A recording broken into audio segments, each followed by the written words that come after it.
Welcome to VectorPilot CFI, your path to the skies. I'm David, and we will be diving into human factors in aviation physiology.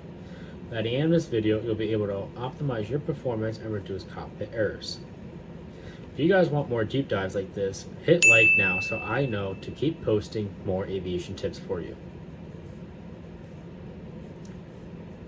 The goal of learning about human factors in aviation physiology is to increase the overall safety within aviation. And this is done so by optimizing pilot performance and reducing human error. Believe it or not, human factors account for up to 70% of accidents. By understanding decision making, teamwork, and environment, it not only helps us predict but also prevent any errors and mitigate risk. Human factors in aviation physiology focuses on two primary subjects: single pilot resource management, also known as SRM, and aviation physiology. Single pilot resource management, by definition, is the art and science of managing all available resources prior and during flight to ensure the successful completion of a flight. So what does this mean? This means by using any and all resources that are accessible to us as pilots and individuals on the plane and outside on the ground. On the plane, we have various resources. We have our ForeFlight subscriptions, if we're using ForeFlight. We have our chart supplements. We have our sectional TAC charts. We have our GPS. Now, the thing to note with the GPS is the weather advisories on there are roughly about 15 to 20 minutes of a delay. So we don't want to exactly account for those, but it's a good way to also know what's ahead of us. And outside on the ground, we also have many various resources. We have the internet, where we can look up the weather, such as on aviationweather.gov, or we can contact flight service and see what they say, get an idea from them. And also we have our textbooks, any online resources that we can find that we might need to help us conduct this flight safely. Aviation physiology, by definition, is the study of the performance and limitations of the body in the flight environment. It's important to understand, identify, and prevent any hazardous attitudes in order to prevent poor aeronautical decision making, also known as ADM, reduce any potential risks, and uphold the safety of flight. By using a mnemonic army, it not only helps us easily memorize, but also helps us to identify and prevent these hazardous attitudes during in-flight or on the ground prior to our flight. First hazardous attitude is anti-authority. What this just means is, don't tell me what to do. Now, to combat this, we need to tell ourselves that the rules are there for a reason, and we need to follow them. Resignation is another attitude that we need to watch out for, because we could be flying VFR, and then all of a sudden, weather starts to deteriorate a little bit. Let's say the clouds were at 5,000 feet, and we were cruising about at 3,500 for our flight with 10 statute miles of visibility. All of a sudden, the weather just starts to deteriorate. It drops down to 3,000 foot ceilings, and we have 5 to 3 statute miles of visibility with slight haze. And now we're starting to panic and starting to freak out, and we're just feeling a sense of uselessness. But we need to tell ourselves that I can do this, that we can make a difference, because we've gone through our trainings on what to do and how to prevent any risk, hazards, and for example, in this situation of the weather, right? We know that if we encounter bad weather, what do? We turn back around to where we came from, right? The other attitude that we might encounter is Macho. What this means is, oh, I can do it without an issue. You're being cocky and everything. We need to be careful with this one, because taking a chance is very foolish. going back to our weather example, let's just say that the briefer said on departure time it's going to be marginal VFR, and then an hour and a half after our departure time it's projected to be VFR. Now, how Macho plays in this role is, oh, I'm a private pilot. I can fly in marginal VFR conditions still. And an hour and a half later, the weather's going to be VFR anyway, so what's it matter? Big no-no. We need to tell ourselves that taking this chance is foolish, and we need to delay our flight on that for the time frame that the briefer said it'll get VFR. The other hazardous attitude we'll encounter is impulsivity. What this means is, let's do it quickly.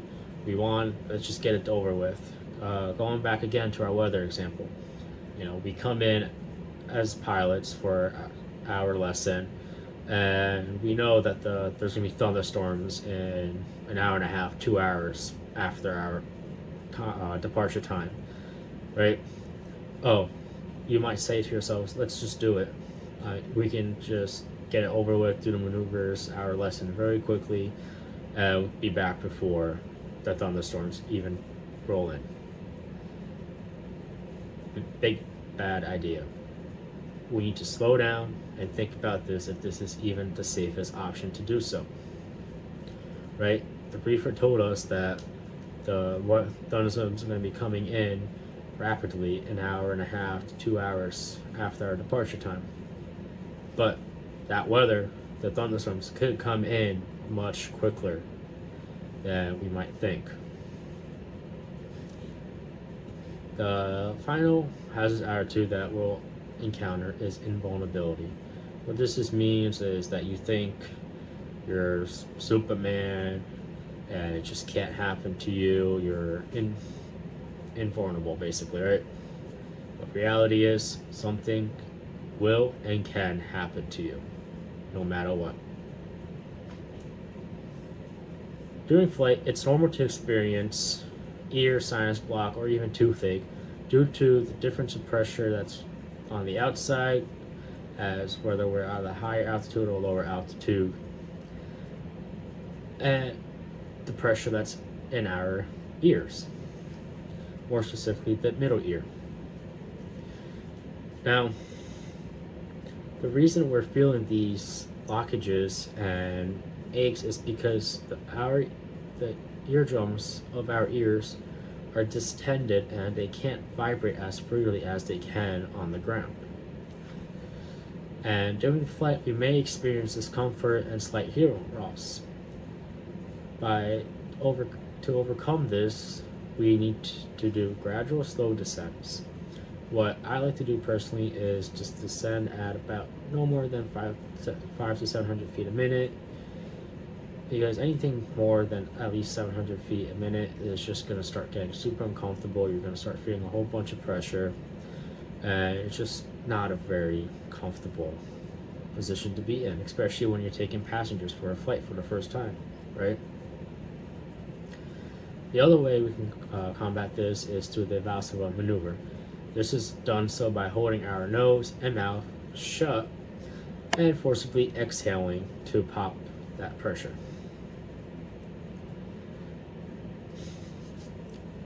Now, we are always going to be susceptible to getting some kind of illness. There's no human that just never gets sick. And we want to be cautious about any sort of illness that we may come upon, because even though by performing this evasive maneuver or doing slow descents, our ears are still going to be have a difficult time equalizing that pressure within our ears, and this can be very uncomfortable for us and painful. Not to mention, this can be also very dangerous for us, for our ears, because there's a chance of us damaging our eardrums due to our ears physically not being able to equalize that pressure.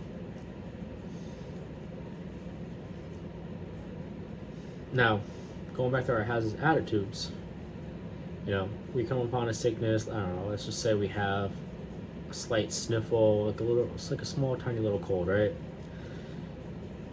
Some attitudes that we might be experiencing is Macho, right? I mean, we might say to ourselves that, oh, I can do it. I'm all grown up. I'll just push through it. Why not? But why take the chance, right? I mean, you have the chance of damaging your eardrums, and you also have a chance of just not being able to complete the lesson successfully. So essentially, you're just going to be wasting money. We also have another one as resignation that we might experience, right? So in pilots, especially when we have bad weather, this is very common because we just lose lessons and we're getting held back. And the same can occur with illnesses that we come upon. We're like, oh, now I'm out for a whole week because I'm sick, I'm on medications. That's just a whole week of doing nothing. It's just going to be a waste. I feel useless. But, just take a breather. Tell yourselves that it's not a waste. It's not, you're not useless. Just give it time and just make the most out of it on the ground, right?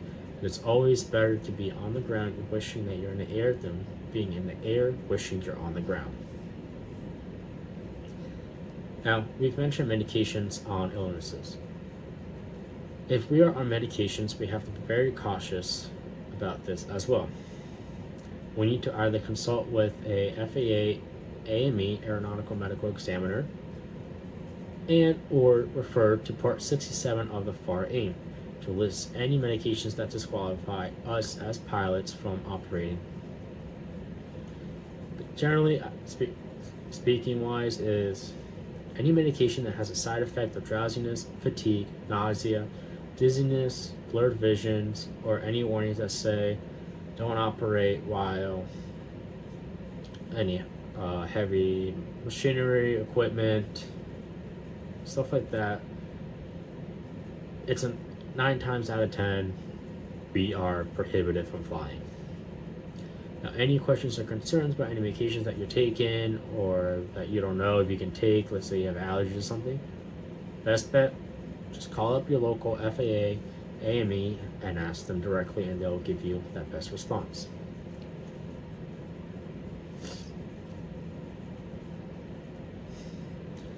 Now, it's also important for us to note that as pilots, we're going to be in very high noise environments. And while, yes, aviation is very expensive, especially the training behind it, it is going to be very crucial that you invest in some very, very decent to good noise canceling headsets. If you don't have the budget for those A20s, A30s, there are other options that provide noise canceling. Because in the end, while yes, these headsets are expensive and flight training is expensive, if we don't take care of our eardrums in the air or even on the ground when we're listening to music with headphones or going on speakers in the car or just at home, you're listening to music very loudly, it is going to be even more expensive in the end trying to fix and repair your hearing than it is to just lower the volume of your music on the headsets, on the TV, or your speakers, or to invest in some high quality headsets. Now, for a recommendation of headsets, you can go down to my Amazon link down. It's linked in the description and it's in my bio as well. And I've listed out from the highest quality that I think are really well worth the money, both A20s, A30s, and then there's a couple other budget-friendly headsets that are also very good to get into aviation. For example, like the David Clarks, those the ones that specifically provide the noise canceling feature on them, is going to be a very good investment for that. Now, the last part is toothache. If we are experiencing any toothache during flight, we can combat this by descending to a much lower altitude to help relieve that pressure. And if throughout multiple flights we are still experiencing toothache and flying at lower altitudes is just not doing anything for us, that could mean that there's something going on, and it's your best practice is going to go to a dentist and ask for an examination. Tell them that you're doing flight training and that you just been experiencing toothache throughout the entire lessons every time you go up to fly. And the dentist from there is just going to examine you and give you a report and consult you on why and what needs to be done. It's better to take care of this early on now than later on, because it's going to be even more expensive again to take care of our teeth later than it is now. And going back to our hazardous attitudes once again, right?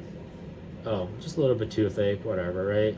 I mean, not just push it through, no big deal. It's just only for an hour and a half to 2 hours a day, no biggie, right?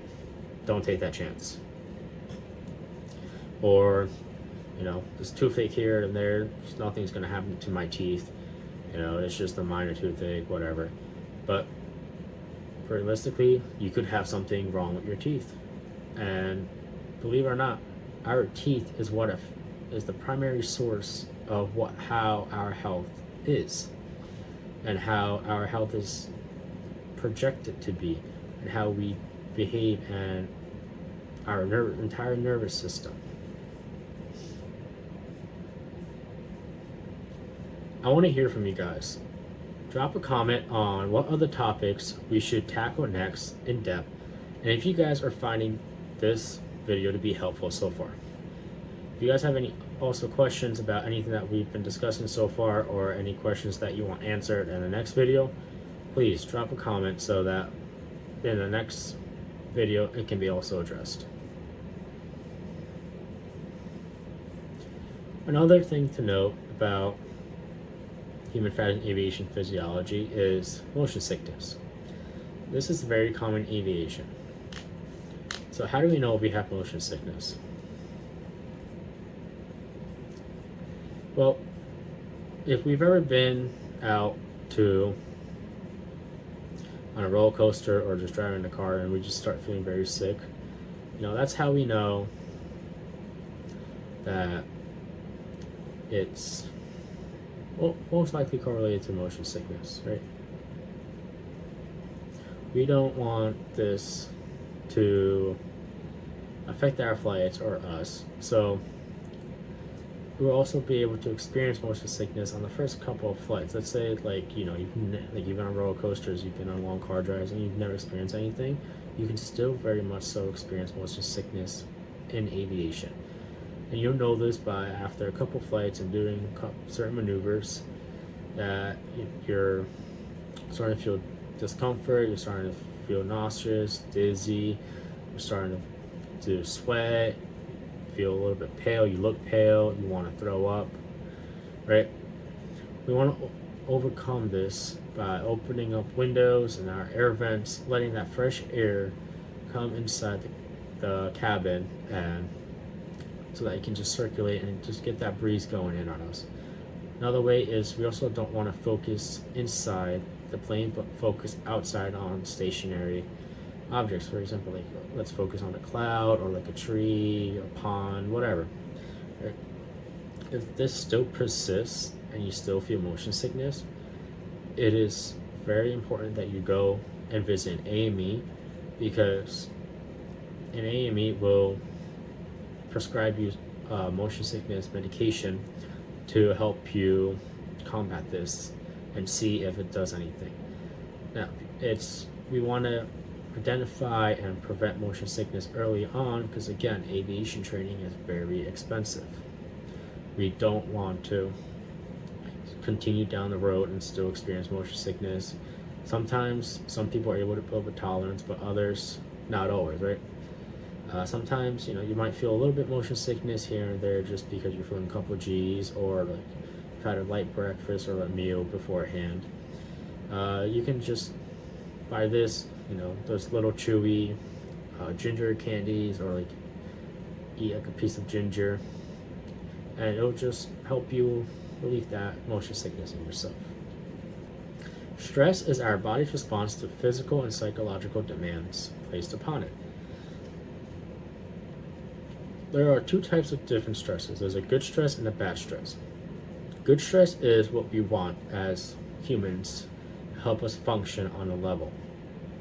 It's what gets us going, wakes up us in the morning, gets us to our jobs, gets us to school, our classes, our lessons, and this is also just us at home, chair flying, and being excited to fly and being ready for another challenge.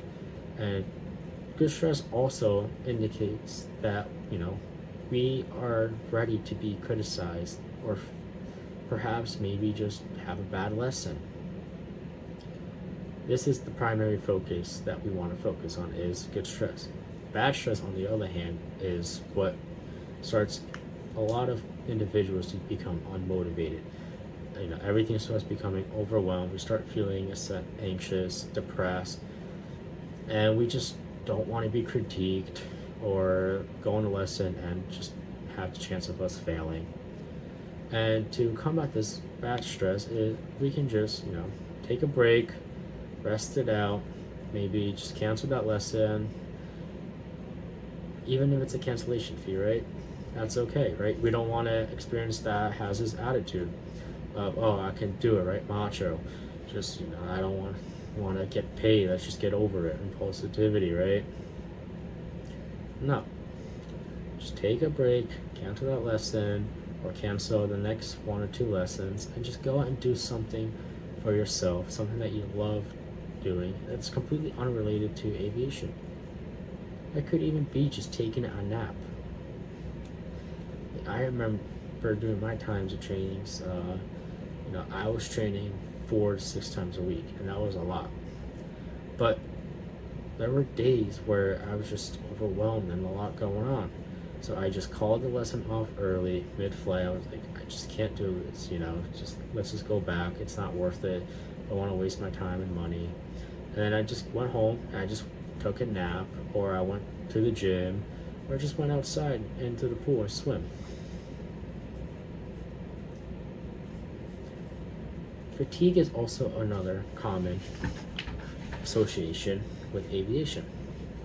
Symptoms can include a lack of attention, it's just degrading, and our concentration is just not there of how it used to be.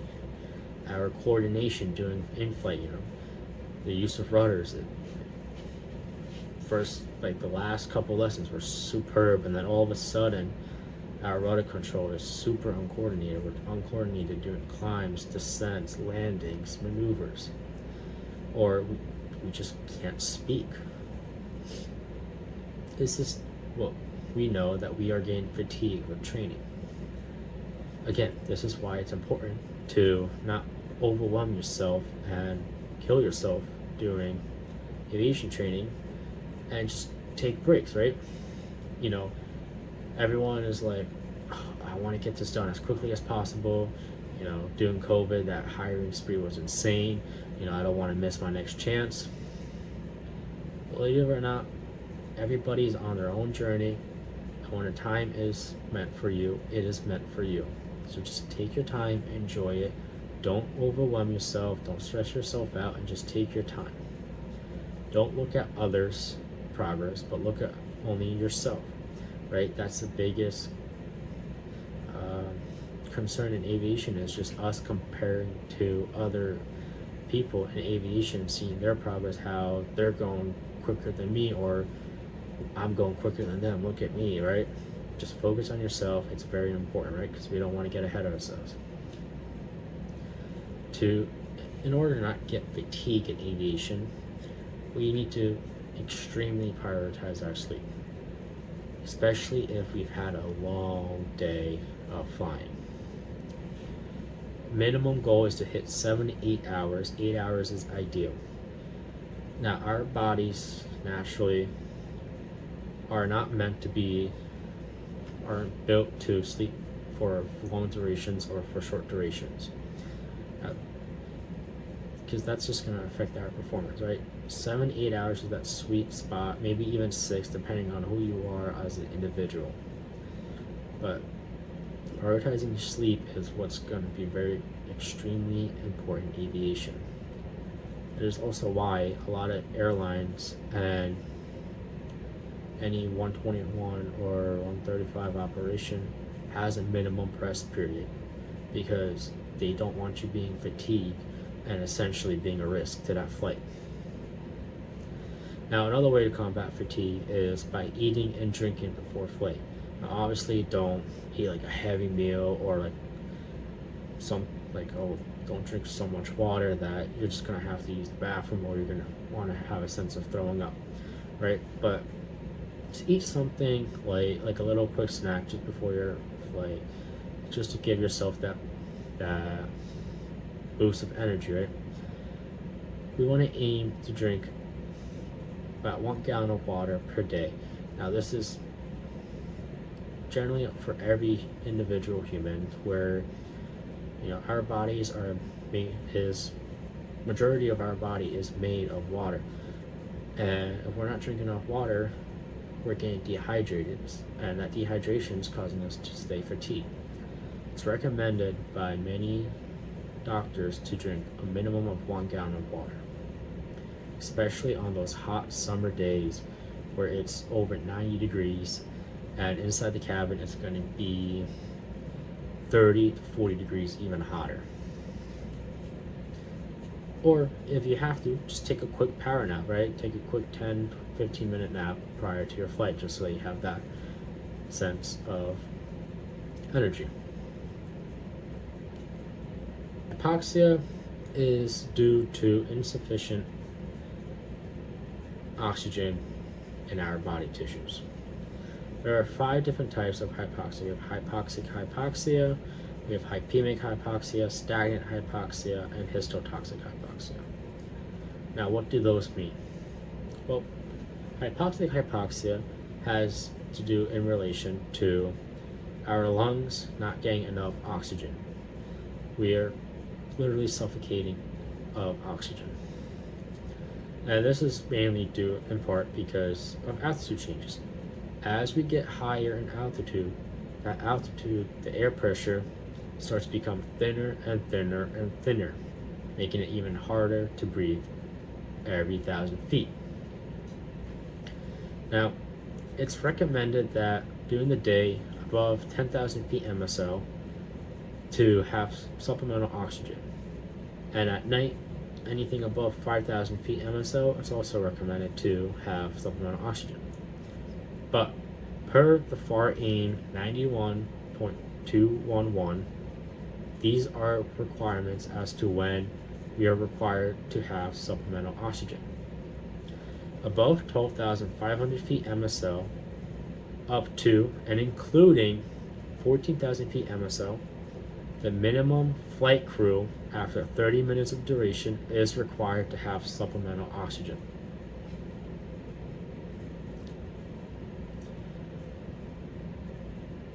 Above 14,000 feet MSO,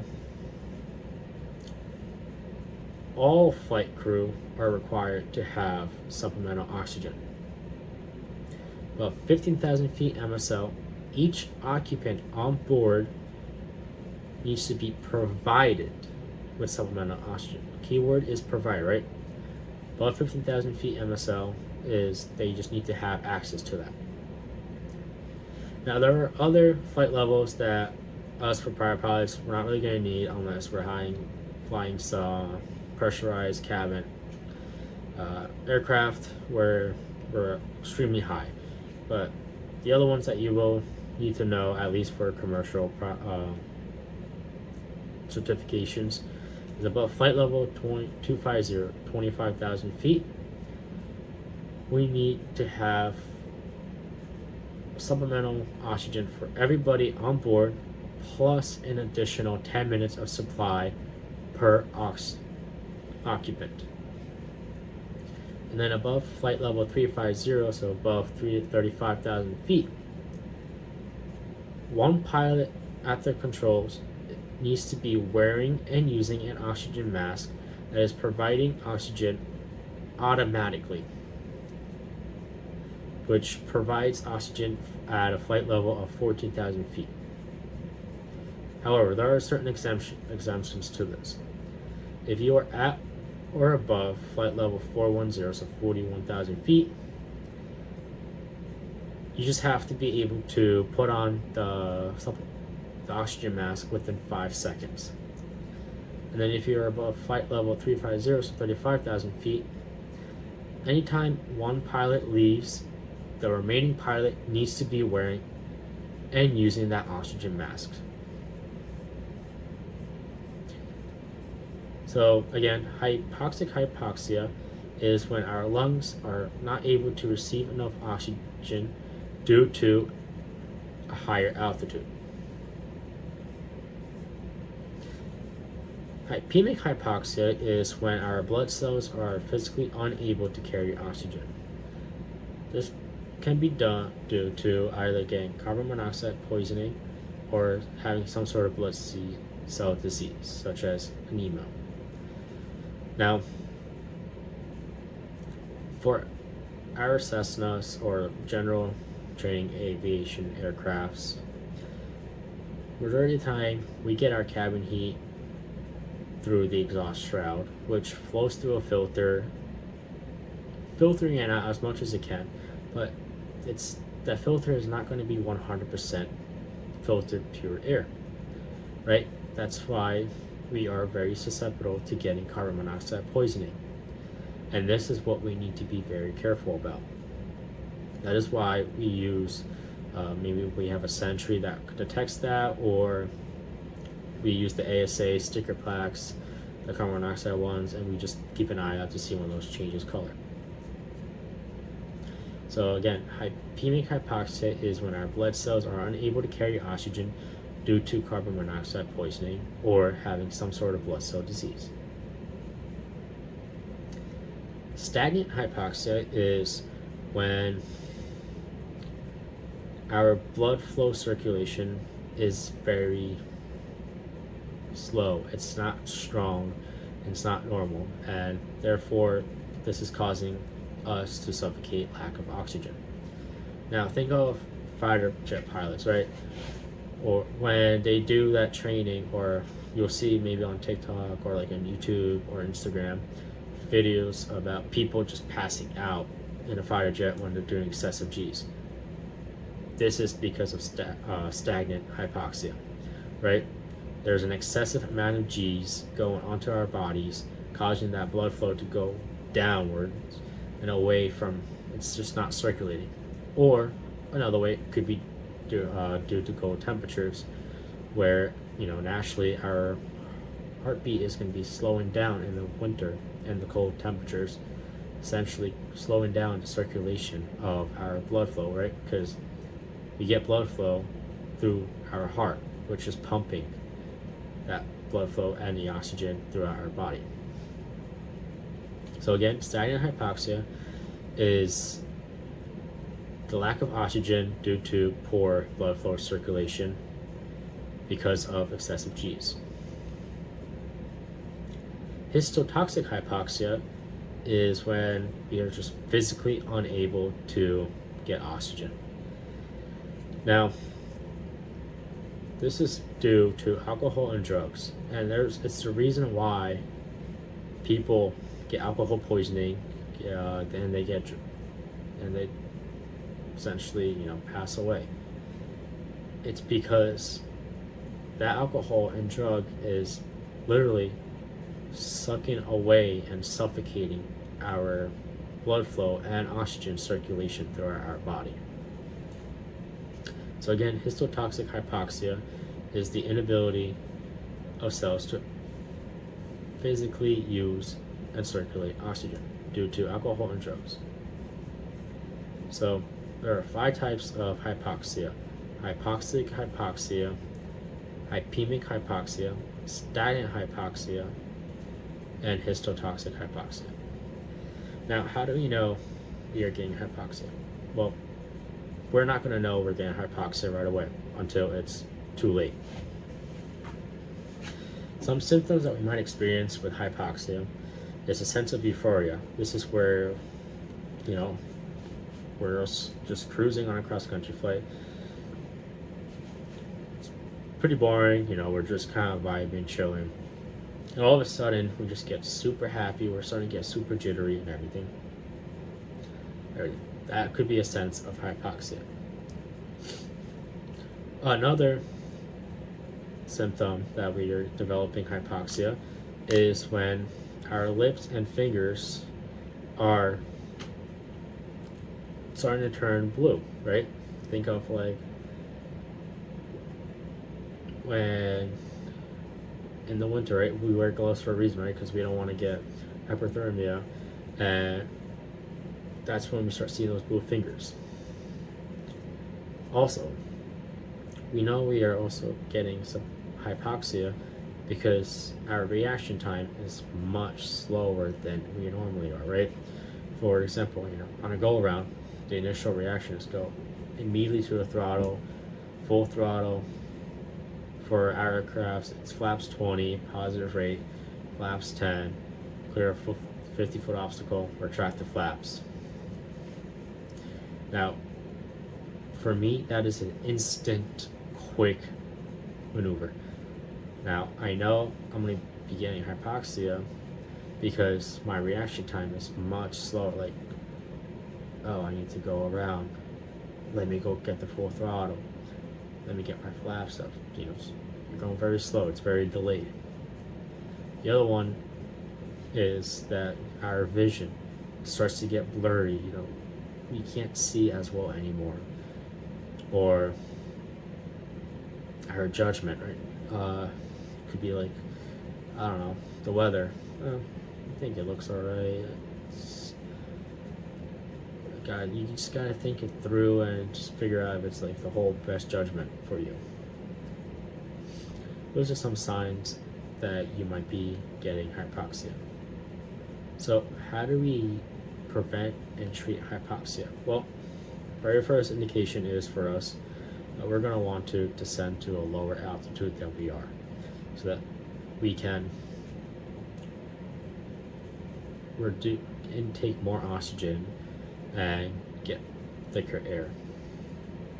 Another way is to use supplemental oxygen if we have access to it.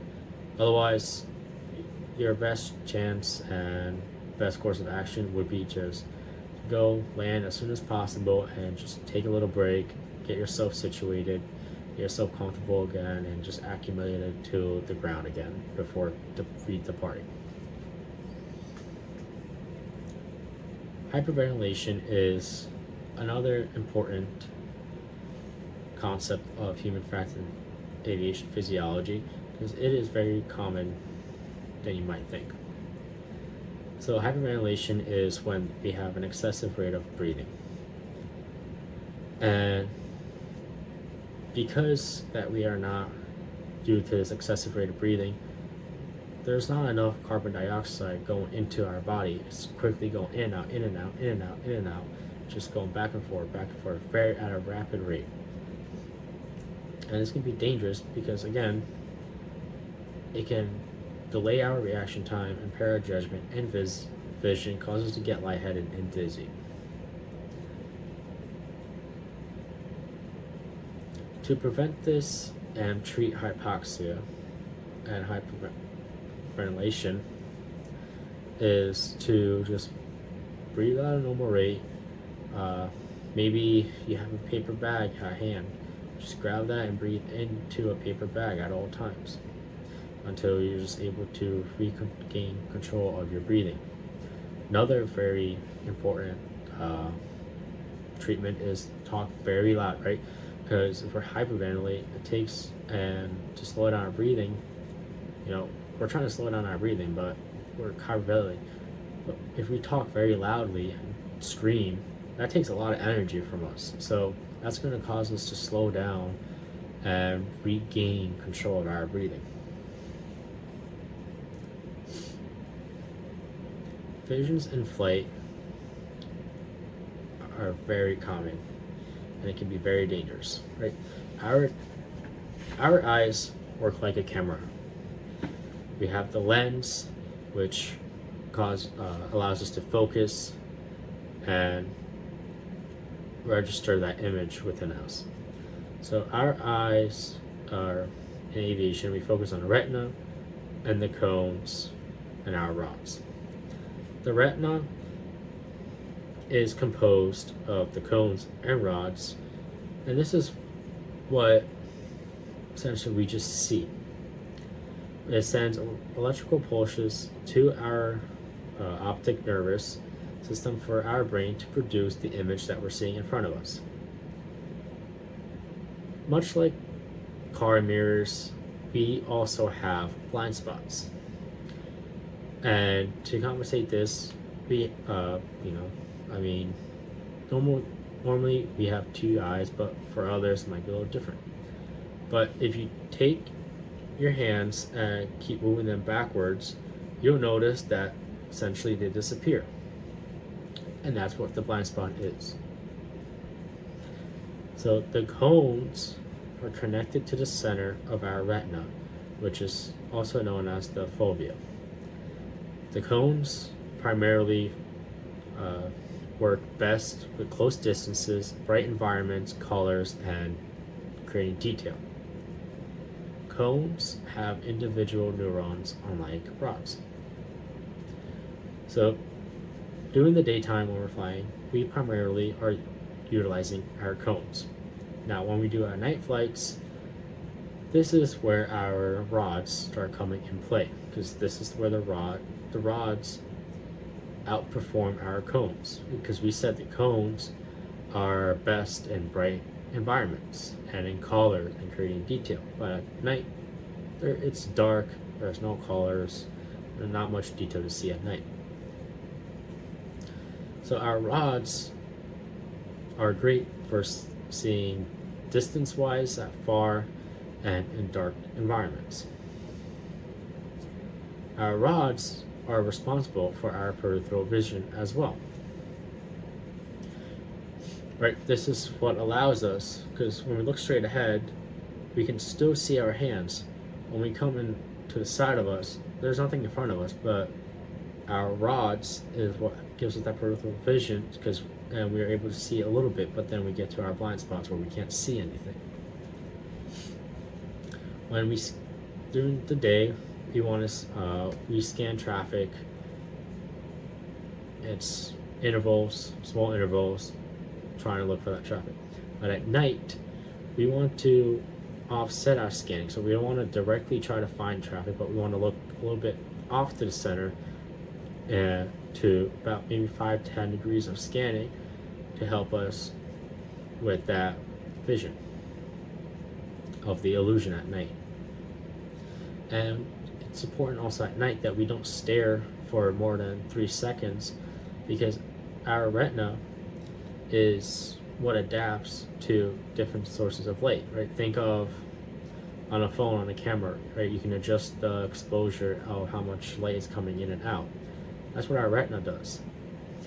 And if we stare for too long at one object at night, our retina is just going to adjust for that light, the darkness of exposure, and essentially what we were staring at is just no longer going to be there.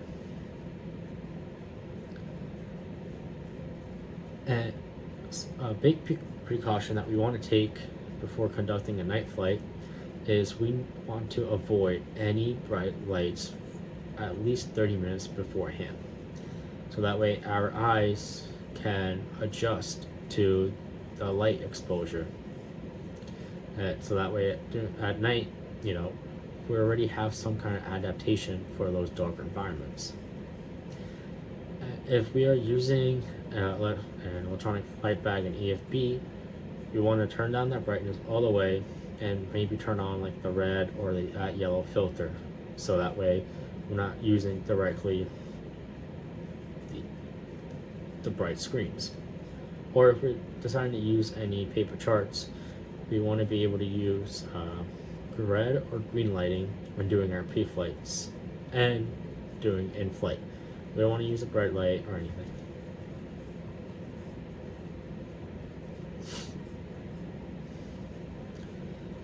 Now, Certain illusions that you might experience within aviation is autokinesis, false horizon, landing illusions, and flickering vertigo. Autokinesis is very common at night, where when you stare at a light against a dark background, so you're staring at, let's say, like a star or maybe a plane, and it's dark outside, it's gonna seem as if it's moving, right? Next time on your next flight, just look at a star or maybe like a tower, and try to just stare at it and see how it eventually starts giving you that illusion of it's moving. This is, so autokinesis is the false perception of movement. The other illusion that we'll see within flight is the false horizon. This is when we have difficulty making out the horizon because of either clouds, right? Maybe the weather, or there's a lot of bright lights coming in, or maybe just a reflection on our windshield, the glare coming in from the sun or within the cabin. And we're just having a little trouble finding out where that horizon is. Now, landing illusions are very important to understand as well, because this is going to determine if we are on glide path, if we're too high or too low, and dictate our landing, whether it's going to be safe or we need to make that go-around decision. When we're landing on wide runways or any downsloping runway, we might feel that we are a lot lower than we actually are. So this is in turn going to cause us to fly a much higher approach than we would normally do on it's like an average runway. So I don't know, let's just say average is 75 feet wide, and we are landing at a 100-foot wide runway, right? That's when we're going to have that feeling of that we're lower, so we're going to be initially trying to come in higher.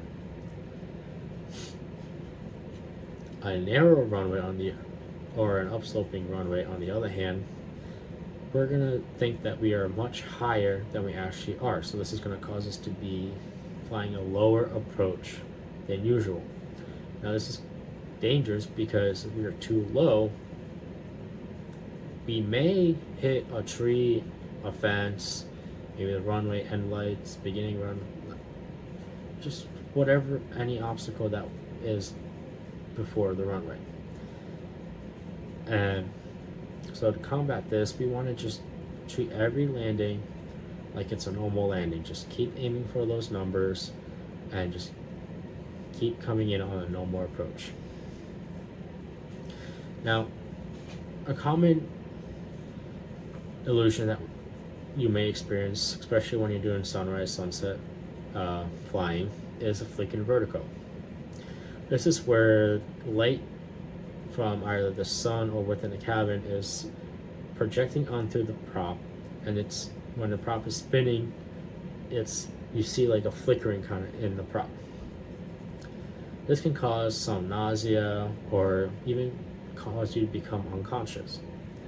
So anytime we're oriented with the prop to the sun, or the sun's behind us, we want to avoid looking at that propeller for long periods of times, so that we don't experience flickering vertigo. We can also reduce our RPMs to help combat that as well, so that way it's not going, the flickering is not very rapid.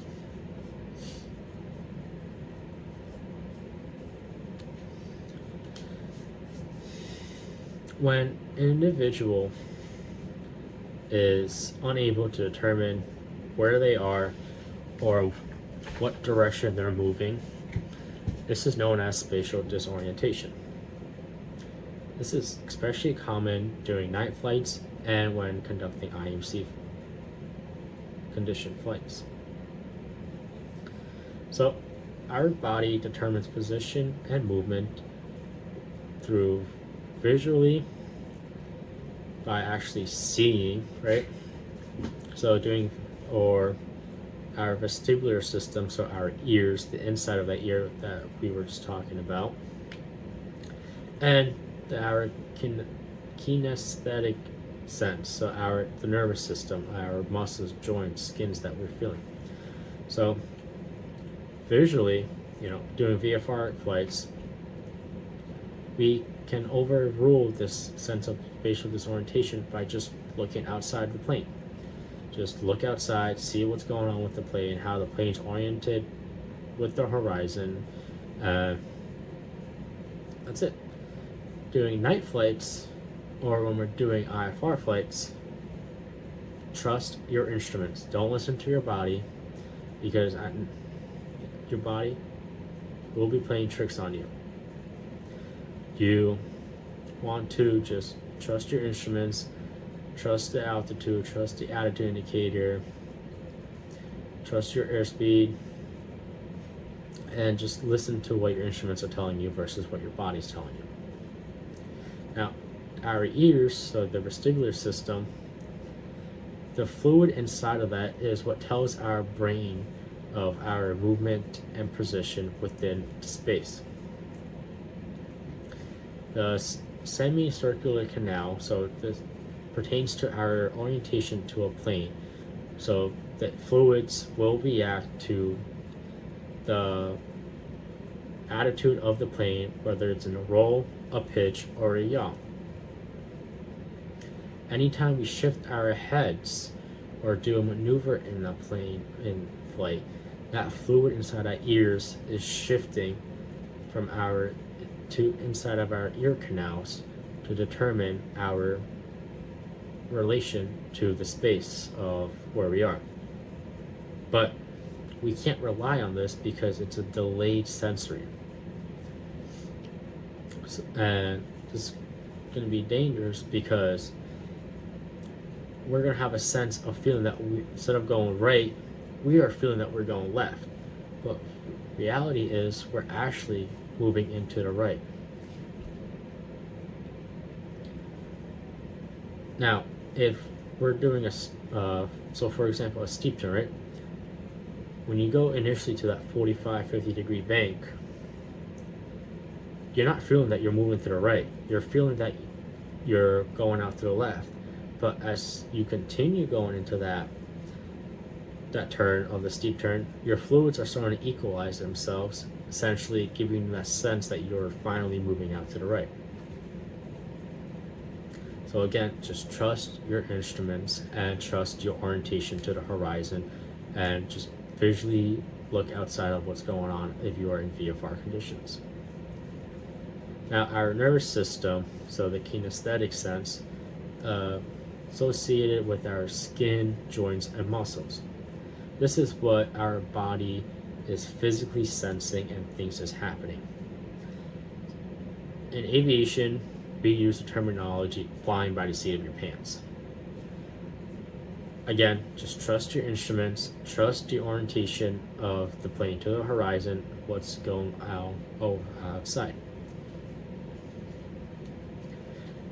Now, this is going to be important because our bodies are unable to differentiate our input of what we're telling the plane to do versus the gravity and the G load that we are sensing. So, especially at night flights, when you're doing climbs, descents, turns, you're going to have all of these illusions at once. So just trust your instruments, pay attention to what's going on, and just be aware of what the aircraft's doing.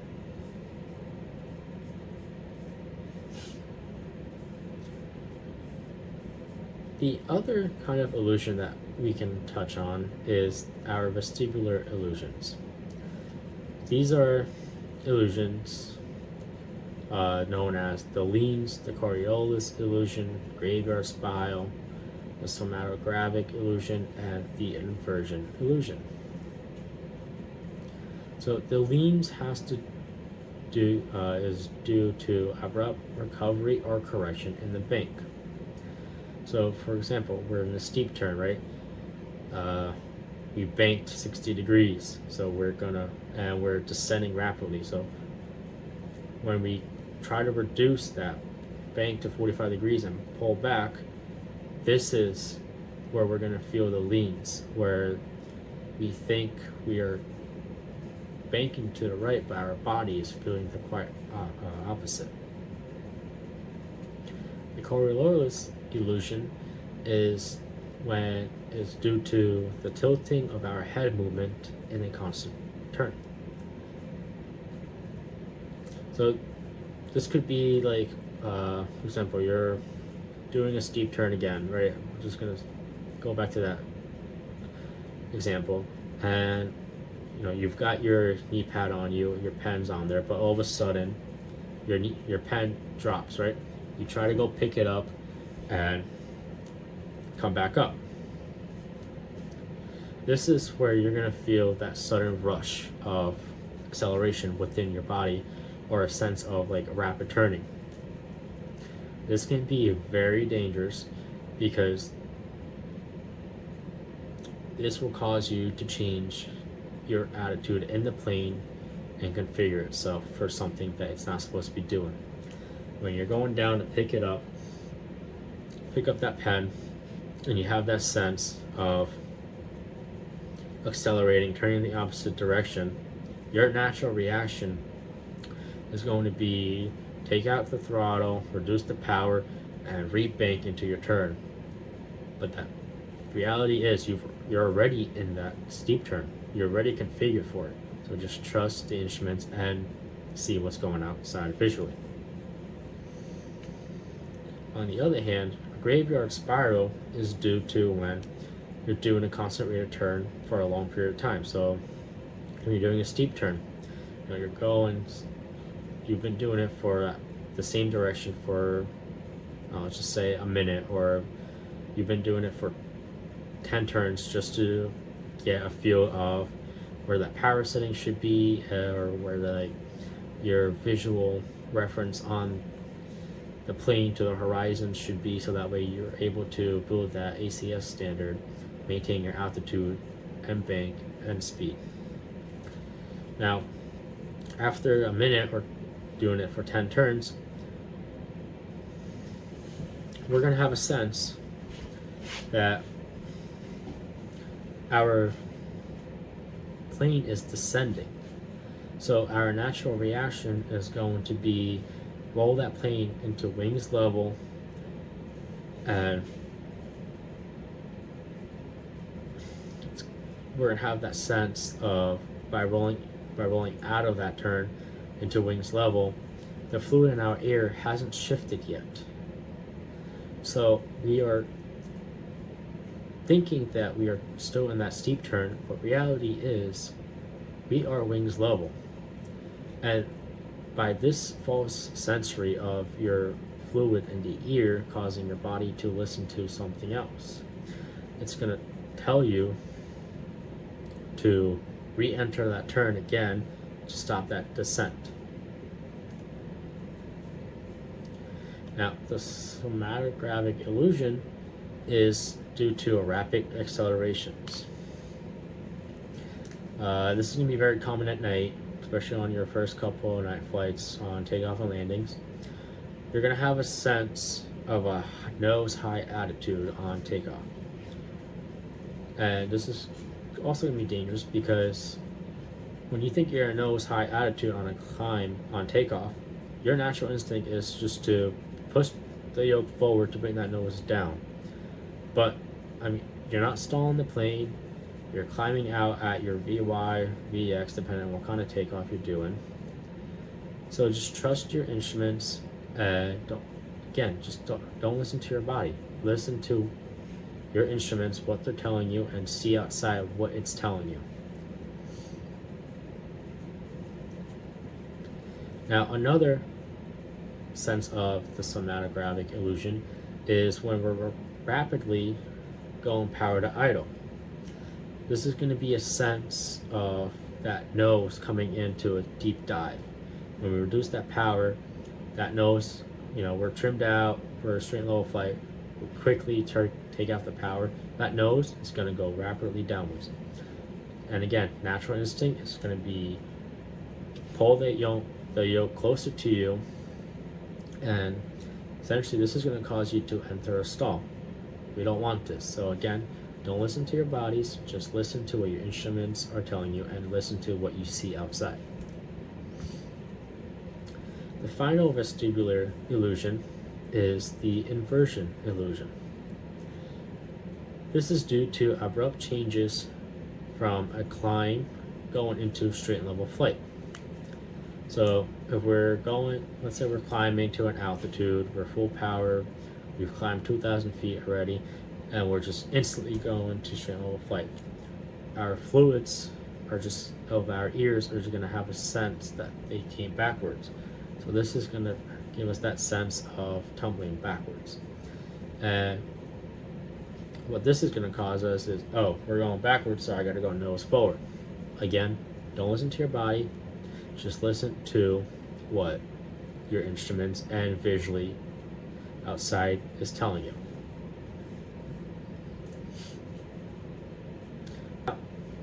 Not many people scuba dive, but if you do, this is going to be very important for you. And even if you don't scuba dive, it is also very important to learn and understand how scuba diving affects us, because we might have passengers who are scuba divers and they want to come up on a flight. So when scuba diving, those divers are very prone to decompression sickness, which is also known as the bends. That is why a lot of divers will go into